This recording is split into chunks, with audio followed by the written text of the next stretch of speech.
So to get right to the point today, I got a little game that I'd like for y'all to play. It's called, How Many Teenagers Do You Know That Are Actively Pursuing a Life with God? For most of us, that game doesn't last very long. Like a banging on a gong, the preachers say, "What's wrong with kids today?" And the song goes on and on and on. But the song being sung is partly true.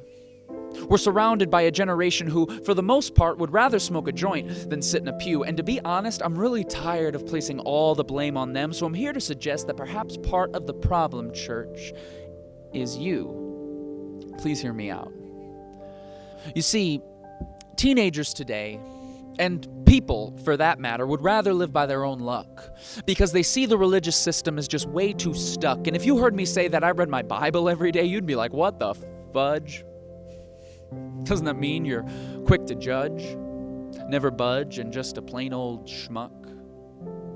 And if this is the perception that we're so full of pride, then perhaps it's time we took a look inside and tried to reclaim the part of Jesus that some of us have lost. The one who partied with sinners, touched the lepers, loved the children, and who paid the highest cost.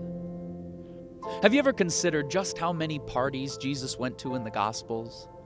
If someone wanted to throw a party today, church, I'm not sure that they would hire us. People don't want to gather around Jesus anymore. They gather around Lady Gaga and Miley Cyrus. And I'm not here to bash secular music either. I'm tired of that. And plus, I like some of those songs. I'm here to suggest, church, that we also might be in the wrong.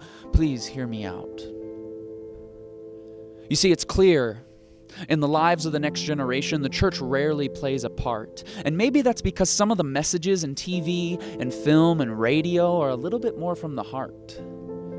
The church shouldn't be this billboard of propaganda, a list of shoulds and should nots. It should be a living, breathing art piece where people see us and they say, I want what they've got. When did the movement of Jesus lose its authenticity and require its members to climb to some spiritual peak? Because if only the strong survive, then how come his power is perfect when we're weak? Now please hear me. I know some churches do this right, and I'm not trying to start a fight. I'm here to suggest that we might just be as blind as those to whom we're trying to give sight.